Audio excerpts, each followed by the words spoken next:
Hi, this is the DrumWise Meets, and today I'm here with Pat Garvey. Pat is one of the UK's top drum educators, and he's also head of drums at BIM. Hi, Pat. Hello. How you doing?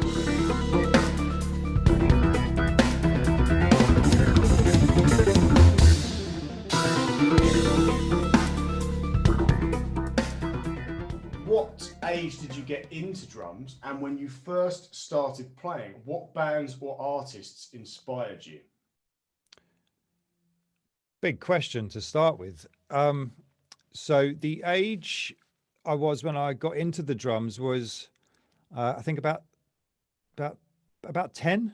I was about 10. I was doing youth orchestras. I was playing in the youth orchestras in Scotland, cello, and I was completely taken by the tune percussion section and the snare drum. And that was where I first kind of had my first real life, breathing experience of the drums. My uncle was in a rock band called the Motors in the 70s, and they did quite well, and there was drum fills and stuff like that in the tunes, and it was one of the only kind of rock bands I was really allowed to listen to actually as a kid. So I was always kind of inspired along that side of things. And I guess the first kind of bands and stuff that I started getting into and just trying to play along to was actually the Count Basie's big band was one of the Atomic was one of the records that I would just kind of, I say play to, you don't just play to that record. But to begin with, and I just found my way into rock and heavier side of things. So I was trying to play along to kind of, White Snake records and Bon Jovi records, and then I was getting to the slightly harder side of things with bands like Metallica, and then I just kind of found my way through that. But I wasn't even 13 by that point. Oh, cool, good stuff. And what was your first drum kit? Oh, I can answer that question in that it was a Premier. It was a white marine pearl Premier. And I can remember it vividly because I'd asked for a snare drum for my birthday, and I was half expecting I might get a snare drum because I was playing with chopsticks on a fire grate and on a chair up to that point. So, and I came down and there was a lovely, what I now know to be a lovely Premier white marine pearl drum kit sitting there. So that was my first drum kit. Yeah. Awesome. And do you still have it? No, and I'm gutted about it, but we sold it so that I could get my second drum kit, which was a bigger drum kit. It wasn't a better drum kit by any stretch of the imagination, but had I known what I know now about drums, that would be one of those kits that I'd have set up in the corner and would just be fantastic and probably quite valuable. And while we're talking about equipment, I know that there's not much gigging going on right now, but what's your current equipment setup? Drums, cymbals, sticks, things like that. So I use Sonar drums. I use Vic Firth sticks. I use Remo heads. I use Sabian cymbals. I use Roland electronics, and I use SE electronics for all my microphone setup, and I use Protection Racket for all my cases, and I use the Porter and Davis tactile monitoring system as well. And you're right, there aren't any gigs or anything going on at the moment, but it's still equipment that I'm using all the time, really, to teach from.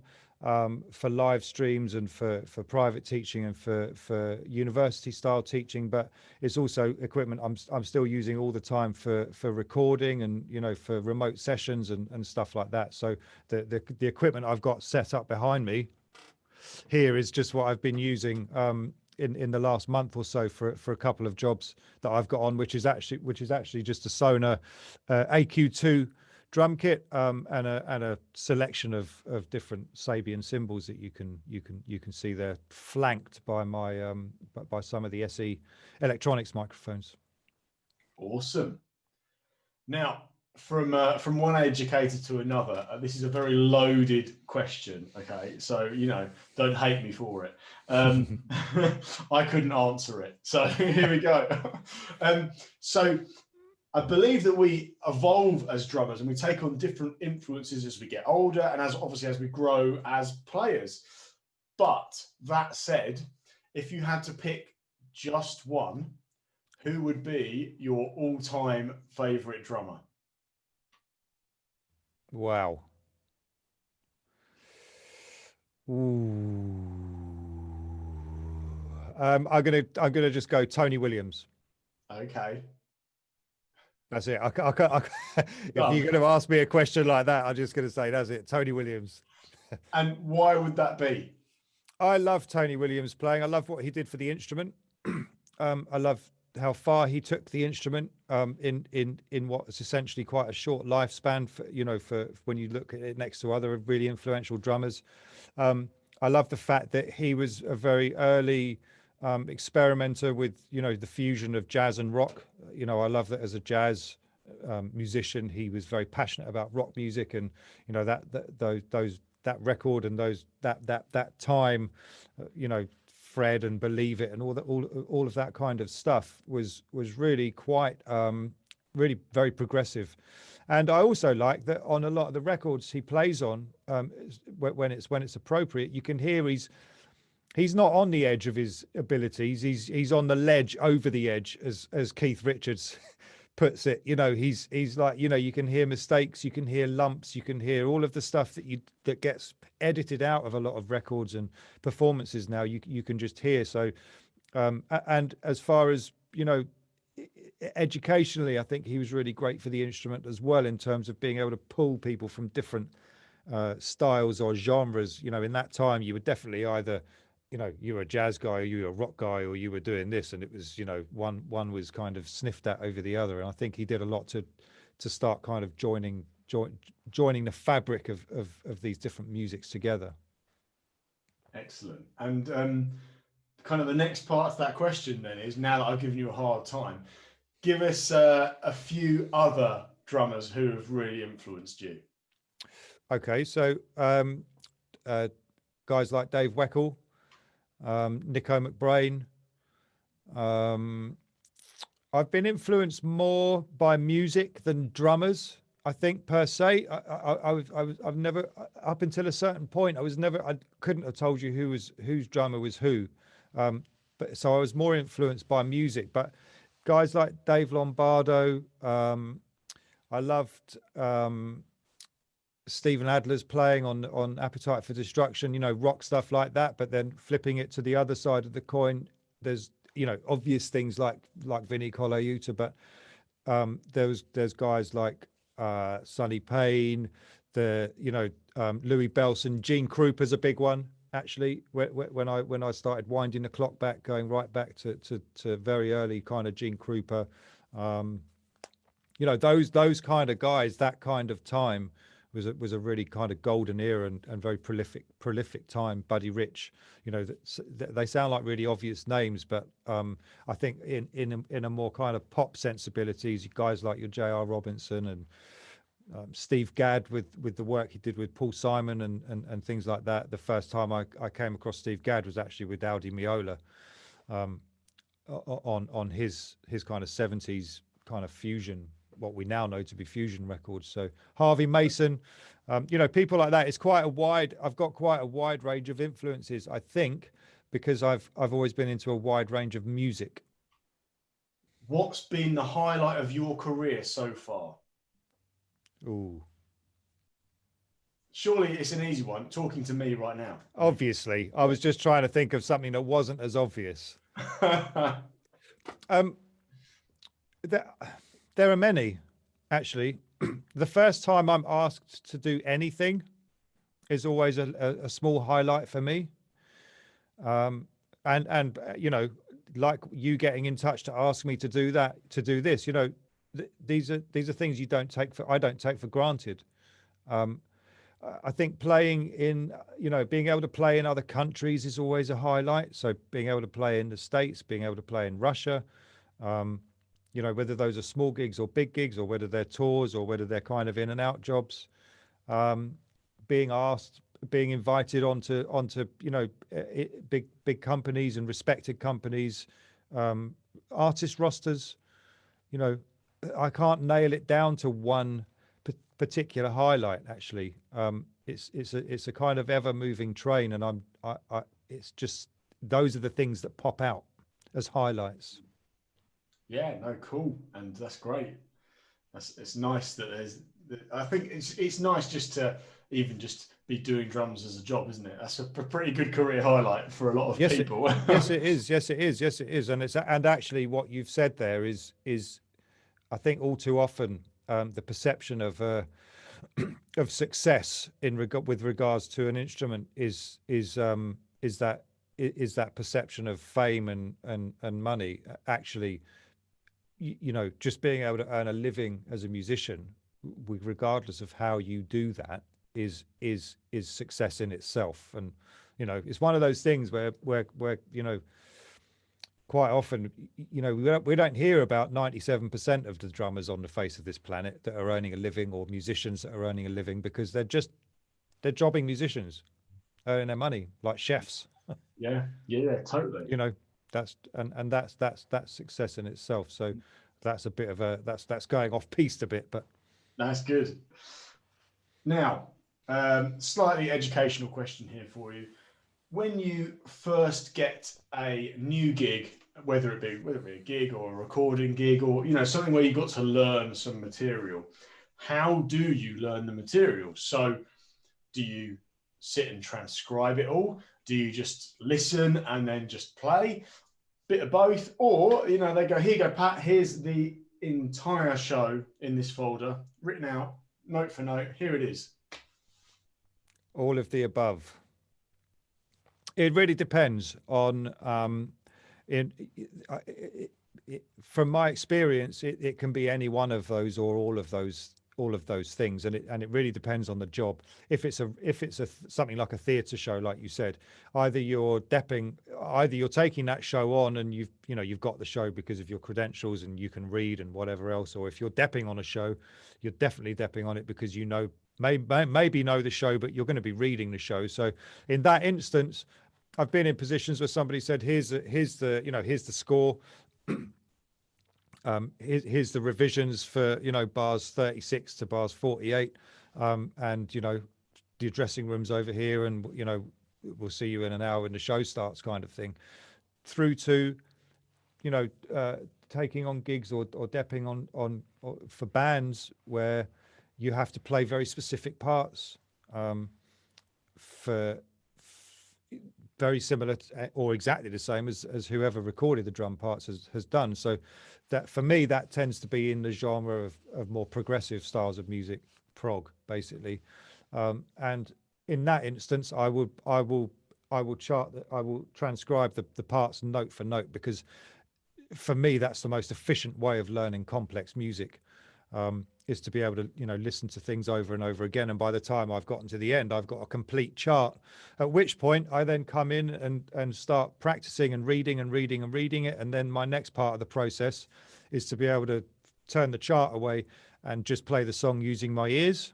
And then my third part of the process is to turn the track off and play just the chart and get it all right. And if I can do that, then I know the track, whatever happens. So all of those things, usually I'll chart stuff out.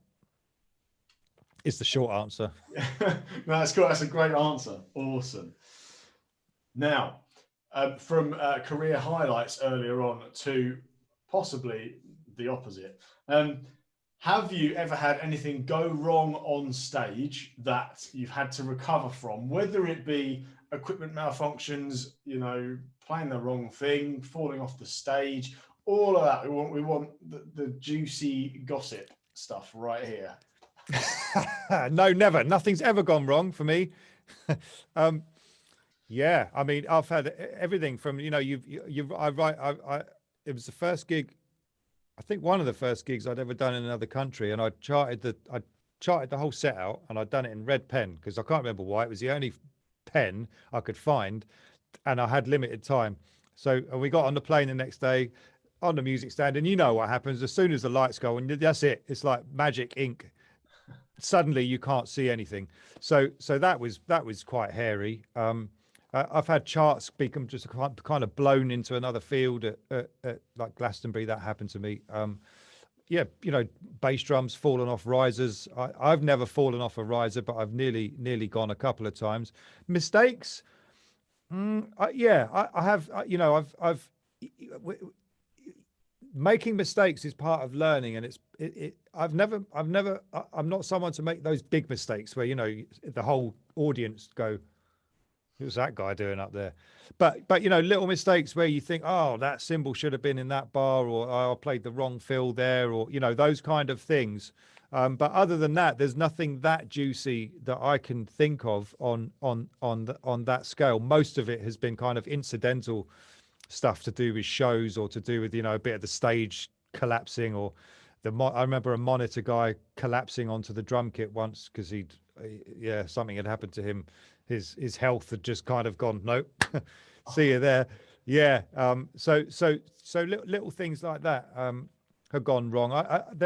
The one that actually springs to mind is that when I was with a band, and I was playing with an artist, and we got to Holland to be met by his agent, who then promptly fell off his bar stool and died.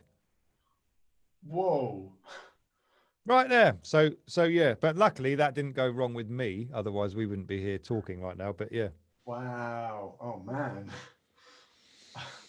Okay. On, on that somber note, let's Happy New Year. Let's throw you a curveball. So, my first curveball question is: what are your hobbies away from drums? I try and get out walking just to clear my head, and just keep the body moving for drums, really. But that's not really, that's just one of those things you do, isn't it? I like just getting out. I like exercise. I like reading. I'm interested in languages and cooking. Just normal stuff, I guess. Cool. I mean, the real answer to that question is what we were talking about off camera. Is we've both got young kids. We don't have time for hobbies. No, that's a really hard question, because if you go like, look, man, I've got young kids, and this is, it's an international pandemic. Who's got a time for a hobby right now? So it's really just about what book you happen to open before your eyes hit the hay after about 2 seconds of opening it. At the moment, that's the reality. And the one that I'm reading is called something like Man versus Toddler. So it's like it's about kids. Well, for Christmas, kids, yeah. like, look, I can see that you're struggling having a toddler. So here's this book. I've heard it's very good. I follow this guy on Instagram, and you know what? It is actually really, really good, and it's made me feel better. I have heard of that book. Yeah, I have to say, I think anyone in our area of work, whether in the music industry, one way or the other, from a performer or an educator's or a freelance perspective, on a serious note, with kids, when this pandemic has hit, is it's been a real fight, and it has taken a huge investment of energy to keep heads above water in some areas. So yeah, I mean, it's quite a unique time to be asking questions about hobbies, actually. Probably the most important question of this entire interview, a question that we've had some really interesting answers to as well. So, what's your favourite biscuit? Garibaldi. No, I didn't say who's your favourite funk drummer. Yeah, it's funny that, isn't it? But it actually is Garibaldi. I just love Garibaldi biscuits. I mean, it just so happens he's one of my favourite drummers as well. But actually, Garibaldi biscuits were hard to find for a while. I don't mind telling you as well. So, yeah, but I'm winning at the moment. I've got a bit of a stash. I don't know if I've ever had a Garibaldi biscuit. And by the way, in his interview, I did one of these with him a while back, and I was really, really hoping when I went like, "What's your favourite cookie?" I was really hoping he was going to say. But he didn't. He didn't. No. No, it is seriously. It's the Garibaldi. What is it? I don't even know. It's flat. Right. it's got raisins in it or you know, something like that. It's about literally, it's like, you know, it's not even your finger. It's you got to try it, man. If in fact, give me your address, I'll send you a packet of mine. You don't even have to go out. Oh, nice, thanks. Is it what people refer to as a squashed fly biscuit? Yes. Yeah. Okay. Yes, it looks very much like something's gone wrong. Someone stood on it and then put it in an oven. So if you could give just one bit of advice to up and coming drummers, whether they're just starting out or, you know, they're early on in their drumming journey, what would that advice be? Broaden your skill set. That would be my advice, based on experience and keeping a career going for what is becoming quite a long time, is to broaden your skill set. If you want to work as a musician, you need to have a broad skill set now, broader than before, I think, and you need to approach it, I think, in more of a portfolio context. You know, so it would be to have a broad skill set, and that includes your, you know, people skills and just being able to kind of look at how the industry is changing and be able to adapt to change, because the industry's changed so much. Even in the time I've been in it, 27 years or whatever that is, in the last 10 years, the change has just been drastic with the speed at which technology and stuff has come along, and how it's changed, you know, the way a drummer can and will earn money into the future. So my advice would be to broaden your skill set. Pat, thank you so much for spending your time with us here at DrumWise today. It's been an absolute pleasure talking with you.